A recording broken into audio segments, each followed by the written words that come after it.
আসসালামু আলাইকুম viewer, Ahsan from Ahsan tech tips.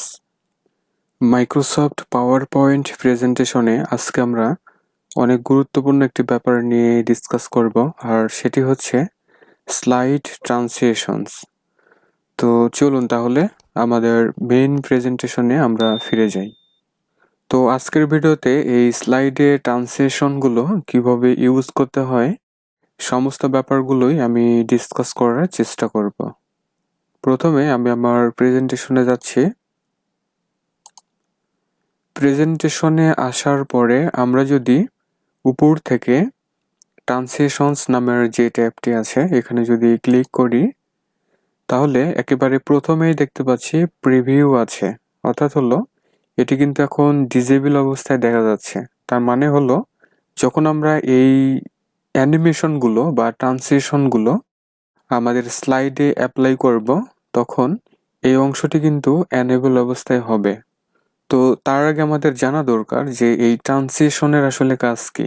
ট্রান্সলেশনের কাজ হচ্ছে আমরা যখন প্রফেশনাল মানের কোনো ব্রিফ তৈরি করব বা কোনো প্রেজেন্টেশন তৈরি করব, তখন অবশ্যই সেটিকে একটু অ্যানিমেশন দেওয়া লাগতে পারে। আর যদি অ্যানিমেশন দিতে হয় সেক্ষেত্রে আমরা কিন্তু এই ট্রান্সলেশনগুলো ইউজ করব। এখন আমরা অনেকেই আছি যে এই ট্রান্সলেশন এবং অ্যানিমেশনের ভিতরে কিন্তু সব ব্যাপারগুলোকে গুলিয়ে ফেলি। সেটি হচ্ছে কোনটি আসলে ট্রান্সলেশন এবং কোনটি অ্যানিমেশনস, এই ব্যাপারগুলো আমরা কিন্তু ডিসাইড করতে পারি না।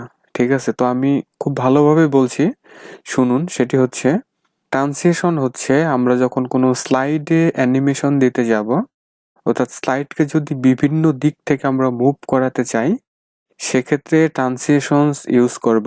আর যখন স্লাইডের ভিতরে কোনো লেখা থাকবে বা কোনো টেক্সট নিয়ে আমরা কাজ করব, অথবা কোনো অবজেক্ট নিয়ে কাজ করব, অথবা কোনো শেপ নিয়ে কাজ করব, সেক্ষেত্রে সেগুলোকে যদি মুভিং করাতে চাই বা অ্যানিমেশন দিতে চাই, তাহলে এই অ্যানিমেশন ট্যাবটি আমরা সিলেক্ট করে এই অ্যানিমেশনগুলো আমরা ইউজ করব। ঠিক আছে, তাহলে ট্রান্সলেশন ইউজ করব শুধুমাত্র স্লাইডে, স্লাইডকে বিভিন্ন দিকে মুভ করানোর জন্য ট্রান্সলেশন, এবং স্লাইডের ভিতরে যে সমস্ত অবজেক্টগুলো থাকবে, টেক্সটও হতে পারে, সেগুলোকে যদি মুভিং করাতে চাই সেক্ষেত্রে আমরা অ্যানিমেশন ট্যাবটি সিলেক্ট করে, বিভিন্ন রকম অ্যানিমেশন আছে, পরবর্তীতে আমরা দেখবো এই ব্যাপারগুলো, সেগুলো আমরা সিলেক্ট করব। আচ্ছা, তাহলে আমরা এখন আমাদের স্লাইডে ট্রান্সলেশন সেট করতে পারি। ধরুন এই স্লাইডে আমি চাচ্ছি ট্রান্সলেশন সেট করার জন্য। এখন আমরা চলে যাব এই ড্রপডাউনে ক্লিক করলে এখানে তিনটি ক্যাটাগরি আমরা দেখতে পাচ্ছি। একটি হলো সাবটাইল, আরেকটি হলো এক্সাইটিং, আরেকটি হচ্ছে ডাইনামিক কন্টেন্ট। তিন ধরনের ক্যাটাগরি কিন্তু আছে। আপনি যে ধরনের ট্রান্সলেশনটি চাচ্ছেন জাস্ট এখানে ক্লিক করুন, তাহলে কিন্তু আপনার প্রেজেন্টেশনে বা স্লাইডে সেটি সেট হবে এবং সেটি কিন্তু সিলেক্টেড অবস্থায় দেখাবে। আপনি যদি ডাইনামিক থেকে নেন, ধরুন ডাইনামিক থেকে নিলাম, তাহলে ডাইনামিক ক্যাটাগরি কিন্তু এখানে শো করবে এবং সাথে সাথে আমরা দেখতে পাচ্ছি প্রিভিউ যে রিবনটি আছে এটি কিন্তু এনেবল দেখাচ্ছে। এখন যদি এখানে ক্লিক করা হয়, তাহলে আমরা যে ট্রান্সলেশনটি আমাদের স্লাইডে সেট করেছি সেটি আসলে কি ধরনের অ্যামিনেট করবে বা সেটি আসলে কি ধরনের মুভিং হবে, এই ব্যাপারটিকে প্রিভিউ করানোর জন্যই এই প্রিভিউ বাটনটি বা প্রিভিউ রিবনটি কিন্তু এখানে দেওয়া আছে। Play the translation to this slide. ঠিক আছে, তো এখান থেকে আমরা প্রিভিউ করাতে পারবো। এরপরে আমরা এখান থেকে ধরুন রিপেল নামের এই ট্রান্সলেশনটি আমাদের স্লাইডে আমরা সেট করে দিয়েছি। এখন আমরা যদি একটু ডান পাশে লক্ষ্য করি, তাহলে কিন্তু ইফেক্ট অপশন নামের আরেকটি রিবন কিন্তু এখানে দেখতে পাচ্ছি। Change to A variation of the selected translation. ঠিক আছে, অর্থাৎ হলো আমরা যে ট্রান্সলেশনটি আমাদের স্লাইডে ব্যবহার করেছি সেটির আরও কিছু অপশন আছে, সেগুলো চাইলে আমরা এখান থেকে সিলেক্ট করে দিতে পারবো। দেখুন এখন কিন্তু এই অপশনটি কিন্তু সেন্টার আছে, অর্থাৎ হলো আমরা যদি এটিকে প্রিভিউ করাই, এটি কিন্তু সেন্টার থেকে কিন্তু মুভিং হচ্ছে বা সেন্টার থেকে কিন্তু আমরা দেখতে পেলাম ওয়েভ তৈরি হচ্ছে। তো এটিকে আমরা যদি চাই যে আমরা একেবারে লেফট কর্নার থেকে নিব, তাহলে কিন্তু লেফট কর্নার থেকে এই অ্যানিমেট কিন্তু হবে। আবার যদি চাই যে এটিকে আমরা ধরুন চাচ্ছি উপর থেকে নিচের দিকে নেওয়ার জন্য, তাহলে উপর থেকে কিন্তু এটি অ্যানিমেট হবে। তবে এই ইফেক্ট অপশন কিন্তু সবগুলোর ক্ষেত্রে কাজ করবে না। যেমন ধরুন হানিকম্ব, এই ট্রান্সলেশনটি যদি আমাদের স্লাইডে অ্যাপ্লাই করি তাহলে দেখুন ইফেক্ট অপশন নেই। কারণ হচ্ছে শুধু একটি মাত্র অ্যানিমেশনই কিন্তু এই হানিকম যে রিবনটি দেখতে পাচ্ছি বা প্রিসেট বলতে পারি আমরা এটিকে, এখানে কিন্তু দেওয়া আছে। আর অতিরিক্ত কোনো অপশন কিন্তু এখানে নেই, যার জন্য এই অবস্থা দেখাচ্ছে।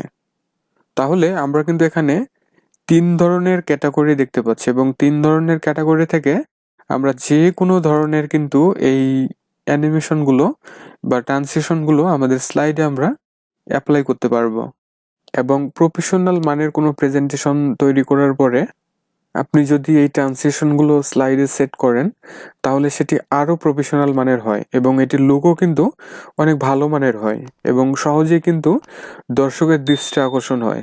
ধরুন আপনি অফিসে ব্রিফের জন্য একটি প্রেজেন্টেশন আপনি তৈরি করেছেন, তো অনেক লোকজনের সামনে কিন্তু আপনি সেটি প্রেজেন্টেশন করবেন।